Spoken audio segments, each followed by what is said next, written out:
আমরা কথা বললেই সরকার দল দুর্নীতির কথা বলে। মাননীয় স্পিকার, আমি আপনাকে কিছু ডিজিটাল দুর্নীতির স্যাম্পল দিতে চাই। দুর্নীতির কথা স্টার্ট করলে শেয়ার মার্কেট নিয়ে কথা বলতে হয়, অর্থনীতি নিয়ে কথা বলতে হয়। মাননীয় স্পিকার, আজ থেকে ঠিক 1 বছর আগে এখানে দাঁড়িয়ে বলে গিয়েছিলাম দরবেশ তার মুরিদদের কথা শেয়ার মার্কেটে। সেই দরবেশের কথা এখন বাচ্চাও বাংলাদেশে কিন্তু বলতে পারে।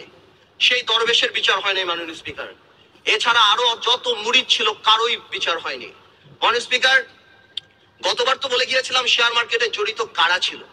এখন সময় এসেছে হালকা করে বলার কিভাবে শেয়ার মার্কেটের ঘটনাটা ঘটানো হলো। 2010 সালের সেপ্টেম্বরে সিডিবিএল দেখলেই বোঝা যায় জেড ক্যাটাগরি নামে কোন কোন কোম্পানিগুলি তাদের টাকাগুলি বের করে ফেলেছে। আমার কাছে এখানে 8টা কোম্পানির নাম আছে যারা 1800 কোটি টাকা